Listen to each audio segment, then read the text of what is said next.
രാമഭദ്രായ രാമചന്ദ്രായ വേദസേ രഘുനാഥായ നാഥായ സീതായ പതയേ നമഃ. ഹനുമാനെ കേൾക്കൂ. രാമൻ പരബ്രഹ്മമാണ്, സച്ചിദാനന്ദ സ്വരൂപനാണ്, അദ്വിതീയനാണ്. ശരീരം, മനസ്സ്, ബുദ്ധി എന്നീ ഉപാധികൾക്കതീതനാണ്. ആഭരണങ്ങളിൽ സ്വർണമെന്ന പോലെ സകല വസ്തുക്കളിലും ഉണ്മയായി വിളങ്ങുന്നവനാണ്. യാതൊരുവിധ മാലിന്യവും ബാധിക്കാത്തവനാണ്. ശാന്തനാണ്. വികാരങ്ങളൊന്നും ഇല്ലാത്തവനാണ്. അവിദ്യാസ്വരൂപമായ തമസില്ലാത്തവനാണ്. എങ്ങും വ്യാപിച്ച ആത്മാവാണ്. സ്വയം പ്രകാശസ്വരൂപിയാണ്. സൃഷ്ടിസ്ഥിതി സംഹാരങ്ങൾക്ക് കാരണമായ പ്രകൃതിയാണ് സീതയായ ഞാനെന്നും മനസ്സിലാക്കൂ.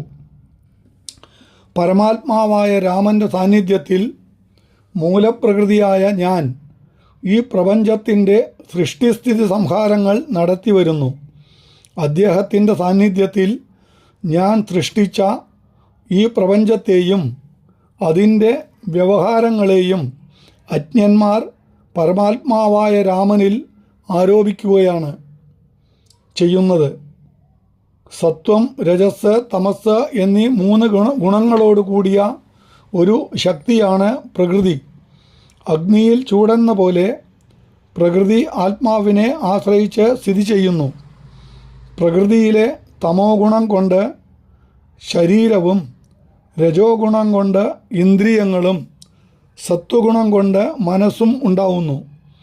ശരീരത്തിൻ്റെയും ഇന്ദ്രിയങ്ങളുടെയും മനസ്സിൻ്റെയും പ്രവൃത്തികൾ മൂഢന്മാർ ആത്മാവിൻ്റേതായി തെറ്റിദ്ധരിക്കുന്നു.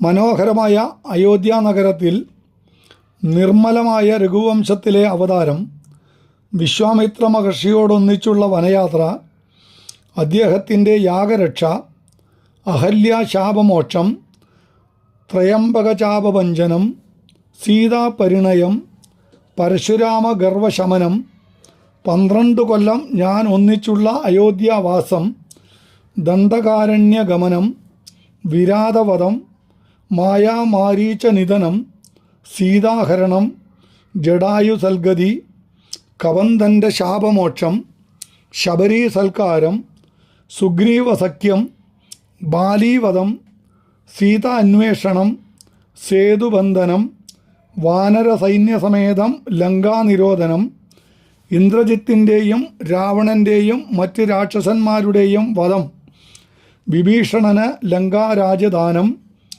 പുഷ്പക വിമാനത്തിൽ അയോധ്യയിലേക്കുള്ള പ്രത്യാഗമനം, ഇപ്പോൾ നടന്ന പട്ടാഭിഷേകം, ഇവയെല്ലാം മൂലപ്രകൃതിയായ എൻ്റെ പ്രവർത്തനങ്ങളാണ്.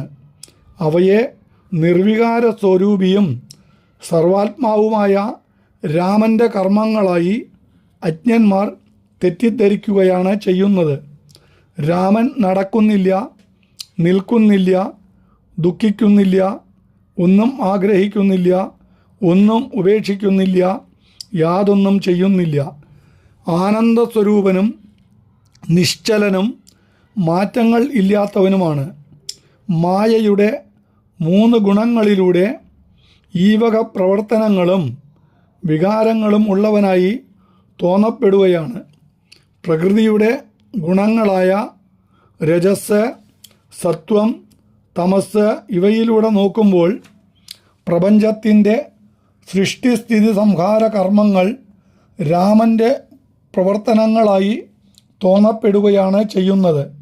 ഇതിനെ വിചാരം ചെയ്ത് ബോധിക്കൂ.